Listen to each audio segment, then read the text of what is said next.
In numerous places and in numerous ways, the importance of purification and control of speech is pointed out in our Theosophical philosophy. The real occult reason is not so clearly perceived by the aspirant to wisdom, though that too is stressed in numerous places. The very name of deity is represented by the symbol of the Word. Creative Logos is man's highest appellation, and the human mouth is designated as the organ of the creative Logos. That organ, in man the microcosm, is derived directly from the primary vehicle which the creative Logos uses to emanate by sound the macrocosmic principles. The voice in the spiritual sound is the voice of the Most High. Voice attains a special position in the human kingdom when it acquires words as its vehicle.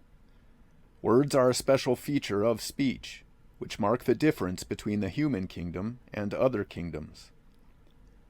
The birth of word speech, or human speech, takes place simultaneously with the birth of Manas, the thinker, who is the human soul.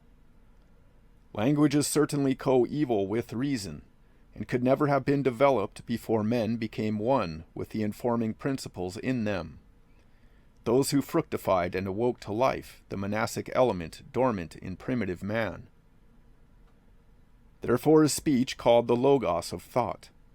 Through speech, thought is able to manifest. Deprive man of his thinking power, and the use of speech ceases. Now, just as the existence of Manas, the thinker, produces the phenomena of the dual Manas, higher and lower, so also we have the phenomenon of dual speech, lower and higher. Most people are centered in the lower mind and the lower speech. It is the task of Theosophy to draw their attention to the existence in them of the higher mind and the higher speech. Our study has two aspects.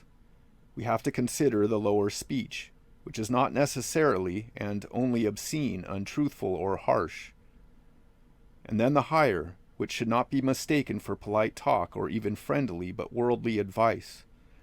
There is a wider difference between higher and lower speech than there is between, say, cruel gossip and harmless chit-chat. There is an intimate relation between the silence of nature and her basal sound, which the Chinese call kung, the great tone. Similarly, there is a mathematical harmony subsisting between the ideation of Manas and the higher speech. The same phenomenon takes place on the plane of reflection. Between the desire mind and the lower speech there is a certain kinship. The dangers of self-talk. The earliest practice of the higher life consists in the control of speech, without which one cannot become a listener, an acoustikoi, a shravaka. One cannot hear and speak at the same time. The power to listen has to be cultivated. Modern ways of life, social and political and even business, are not conducive to this development. To be quiet at a social function is considered bad form, and one is expected to, quote, make talk. Politicians have to have that alertness to interrupt so that the opposing speaker may be worsted soon, and so on every plane of modern life. The Theosophical student is not given to obscene talk, but often he suffers from the weakness of small talk and even of smart talk, for he does not perceive that such a habit tarnishes his consciousness and affects the motions of the pranic currents. There is another danger. Small talk soon deteriorates into gossip. Harmless talk about persons and personalities quickly degenerates into adverse criticism, hostile denunciation, and foul slander. Mr. Judge offers some very useful and practical directions in this matter. Those, however, who are on their guard against criticism and denunciation of others easily err in the matter of self-talk.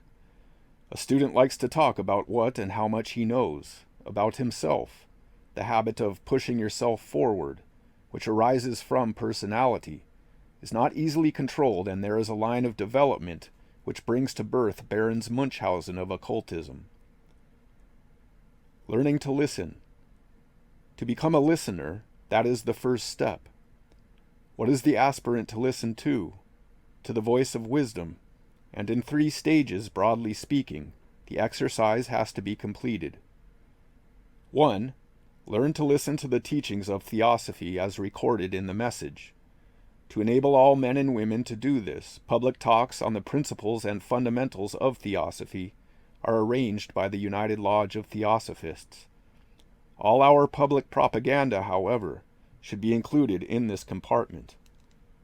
While the Sunday talk, so to speak, compels the audience to listen, the other meetings give an opportunity to the earnest student voluntarily to become a listener. Further still, and in one sense, the most important, individual reading and study bring excellent opportunities to listen to the voice of wisdom. 2. Learn to listen to the inner ego, the God within. Thence emerge the experiences gained in many previous lives. Also the wisdom burnt into human consciousness by the fathers of the race, when mindless man secured the light of Manas. 3.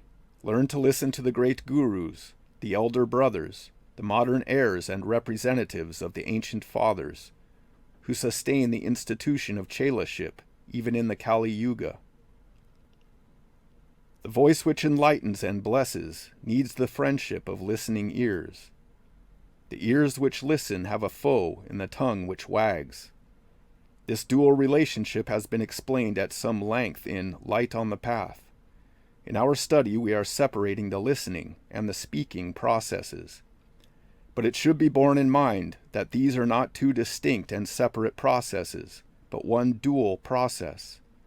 As we learn to listen, we also learn to speak, and as our spiritualized voice spreads in Akasa, the capacity to hear the voice of the silence increases.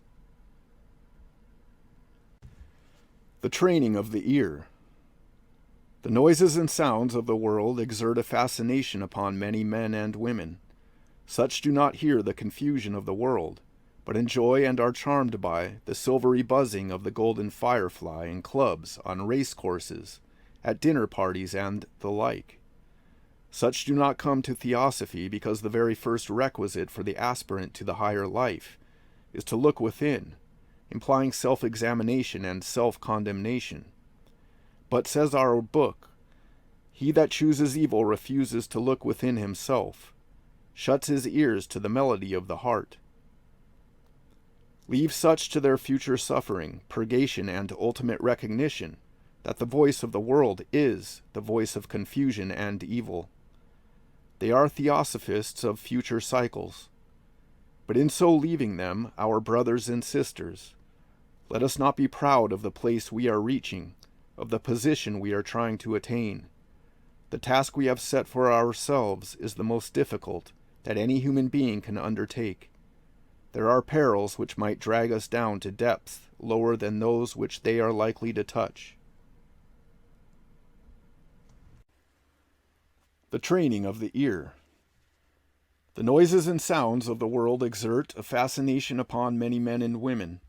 Such do not hear the confusion of the world, but enjoy and are charmed by the silvery buzzing of the golden firefly, in clubs, on race courses, at dinner parties, and the like. Such do not come to Theosophy, because the very first requisite for the aspirant to the higher life is to look within, implying self-examination and self-condemnation. But, says our book, he that chooses evil refuses to look within himself, shuts his ears to the melody of his heart.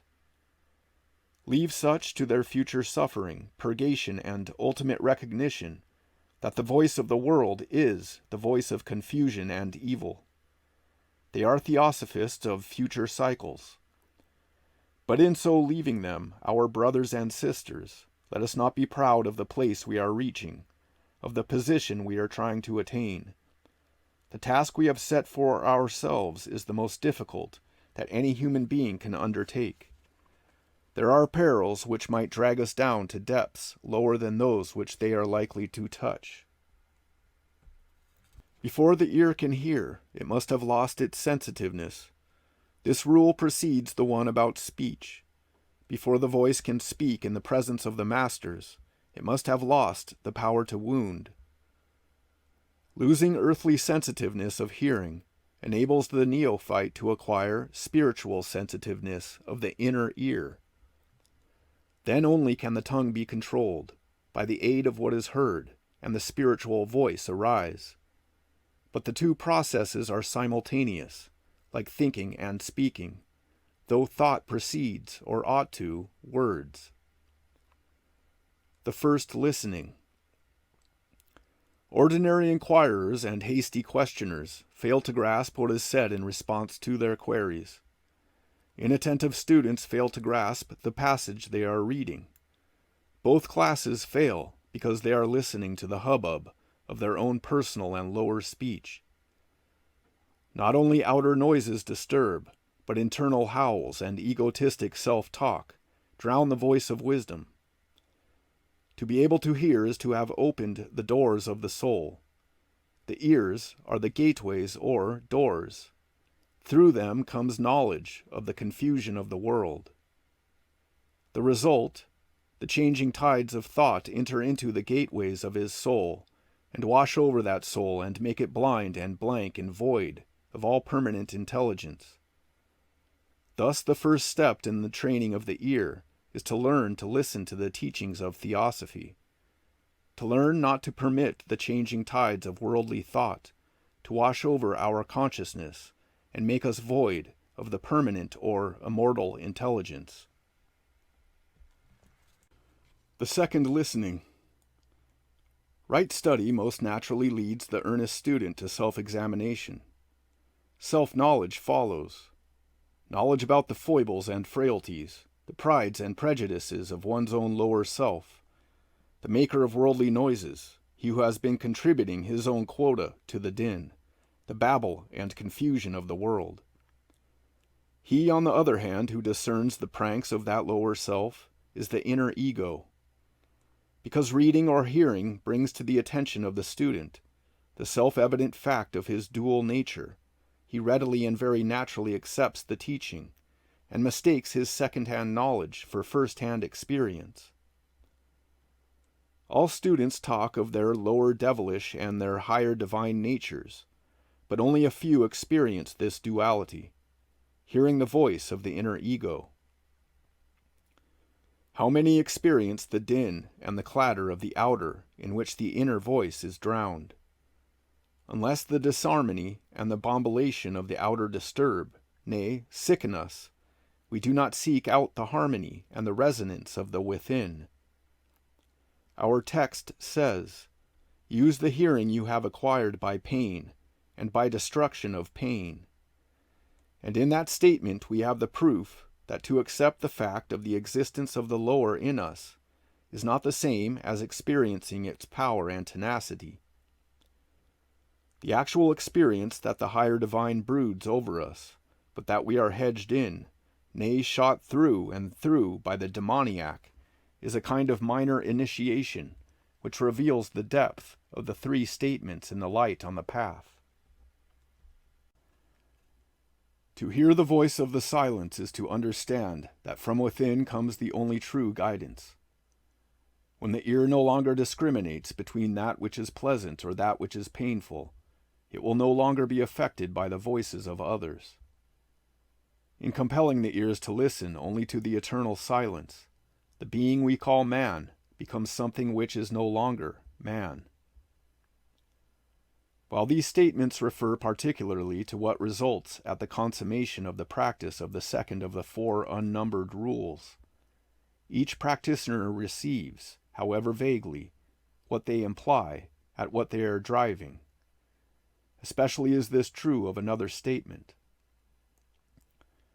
In that inner place of peace, there leaps into flame the light of actual knowledge. Then the ears begin to hear. How shall an aspirant know the extent to which his ears have lost their sensitiveness? The sure test is the wisdom which wells up within his own consciousness, convincing him past doubt that the spirit in the body is at once the admonisher, the guide, and the instructor. It is with this stage, the neophyte learning to listen to the silent speaker, that the first of the chosen fragments from the Book of Golden Precepts deals, giving many details. It is well to note that before the ears can listen to the voice of the masters, they have to learn to attune themselves to the voice of the great master, thy inner God. Many in the Theosophical movement want to run before they can walk. Such wish to contact and know the masters before trying to know their own inner ego, and are blissfully ignorant that without union achieved with one's self, no real meeting with the masters is possible.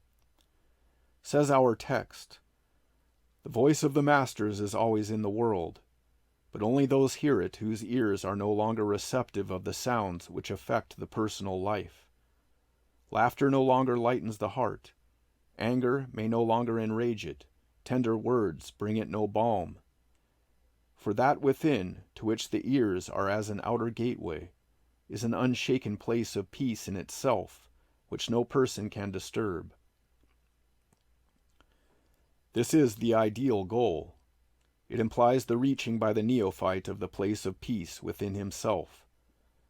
Slowly, in the beginning very gradually, the would-be chela has to seek his own inner ego, and by silencing the senses, the feelings and desires, the cogitations, reasons, and images, come to the blank and the void, and wait in patient expectancy to hear the voice that speaks where there is none to speak. Many days may, probably will, go by without the ears catching any note, any sound.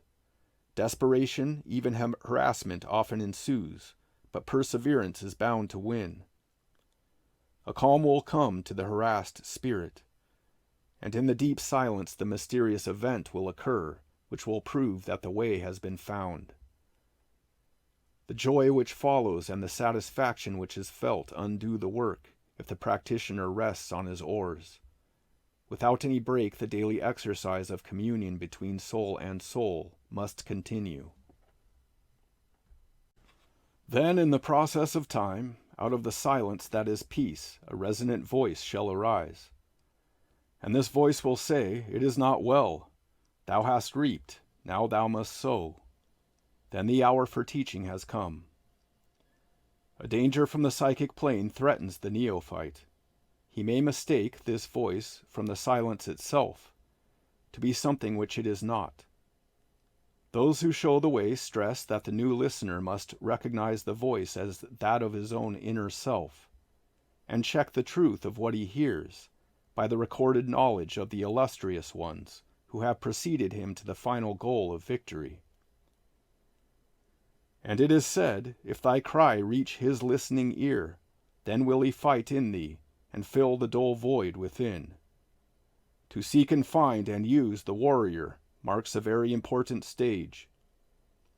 The soul is poet and painter, saint and sage, but before he can create, the hero aspect in him must become active. Our primary touch with the inner ego is in the capacity of a warrior meeting a warrior, as fortune's favored soldier who has as his guide the divinest of generals. The warrior chases out of our constitution the man of flesh and sin, who has been growing from strength to strength, has been waxing strong, and has been occupying the temple of the god, using it as his own citadel.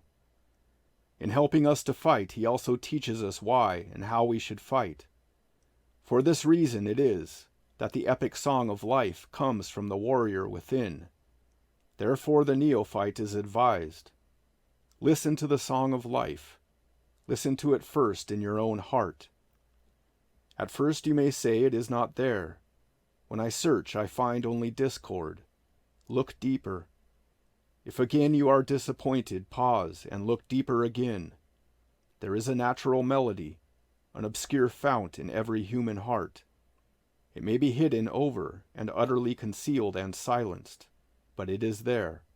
At the very base of your nature, you will find faith, hope, and love. The sustained effort of learning from the warrior, not as though he were a general, but as though he were thyself, and applying his teachings to fight the foe, and overthrow him, enable the practicing aspirant to discern the beauty, the philosophy, and the peace of the hitherto martial strains of the epic of the soul. What shall he do? Store in your memory the melody you hear. Learn from it the lesson of harmony. Only fragments of the great song come to your ears while yet you are but man. But if you listen to it, remember it faithfully, so that none which has reached you is lost. And endeavor to learn from it the meaning of the mystery which surrounds you. You will by degrees be able to read the larger word of life. In proportion as the enemy is subdued, and he cheerfully obeys orders from within, the interior, loftier, purer strains of the music of life begin to fall on the ears which have now well nigh lost their fleshly quality. Then follows the pause of the soul, which is the moment of wonder, and the next moment of satisfaction, that is the silence. And it is written that the utter silence which can only come by closing the ears to all transitory sounds comes as a more appalling horror than even the formless emptiness of space.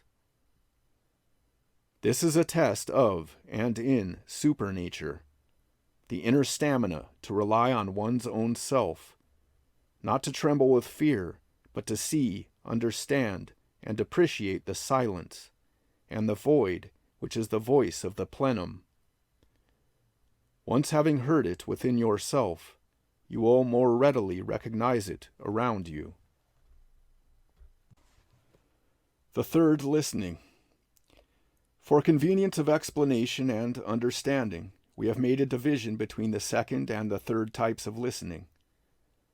Exactly as we experience fluctuations in our own consciousness, moods of self-elation and depression, or successful concentration, and annoying and dejecting dispersion of thoughts and breakage of laboriously constructed images, so also there is an intimate, almost a mathematical relation, subsisting between our own higher nature's command and the kingship over our lower nature, and our ability to hear the voice of the great ones. One marked feature of probationary learning is that while the teachers instruct, the pupils are ignorant, more or less, of their very presence. As the practitioner learns to discriminate between the voices of his own lower good nature, the vicious tendencies being fairly under control, and of his own higher spiritual nature, he also acquires the power to discern the voice of the master within the voice of his own inner ego. On the other hand, he has also to learn how the tempting, glamoring voices of the world penetrate through his vices and weaknesses, creating doubt and hypocrisy, and raising his center of separative self to unsuspected heights of sheer egoism. The hall of probationary learning and that of real learning, or of wisdom, represent two stages of unfolding human consciousness. Each aspirant moves and fluctuates between these two for years, for lives. Day after day in waking consciousness, night after night in subjective ideation of that consciousness, foul or fair, vague and fanciful or deliberate and image-forming, tending towards the delights of Kama, or steadily absorbing the light of Buddhi. The practitioner is approaching the moment of choice, going upward because he has succeeded, or downward because he has failed. And even though he has failed, the voice of the silence remains within him, and though he leave the path utterly, yet one day it will resound and rend him asunder and separate his passions from his divine possibilities. The greatest danger enveloping the probationary listener comes through his psychic nature, not ordinary vices but exaggerated virtues, which unknown to himself become gross intellectual and even spiritual vices. These take shape, and they are of hard iron substance, most difficult, almost impossible to break. Safer it is, therefore, not to let our weaknesses grow into vices, and not to let our vices coalesce and take shape. Attend to impersonalizing yourself. This is the way of virtue. Only those hear the voice of the masters, whose ears are no longer receptive of the sounds which affect the personal life. When this danger is overcome, the knowledge of controlling the powers of the air is also sufficiently acquired. Love of nature, which springs from the appreciation of the grand unity of all in nature, the result of the action of the law of interdependence, provides the safety for the would-be magician and adept. To learn to use all forms of life, without any injury to them, much more without their total destruction, is to learn the method which the masters adopt. Vast nature is the concert hall, the lodge of masters, the perfect recorder of all her notes, scales, and melodies. With the aid of this accurate and perfect record, they create mantras, sound and word aphorisms for their chelas. Again, vast nature is a museum, of which every specimen and species is studied, and the beneficent or maleficent properties thereof are tabulated and used for the instruction of their chelas. Again, the archetypes in the vast picture gallery of Akasa are reduced to their typal forms, which the masters offer in tables and diagrams, as clues for their chelas to meditate upon and decipher. In these and other ways each disciple perfects his power to listen to the voice of his own master, and then of his peers and of the great lodge. But all this learning and acquiring of secret knowledge and the unfolding of superphysical faculties is not for the student's personal progression and perfection. He who learns to listen also learns to speak. In fact, it is because he can speak that the masters allow and enable the chela to hear. One of the ways, and a highly important way, in which the great ones sustain their voice in the world of mortals is by using the speech of their devoted disciples pledged to serve orphan humanity.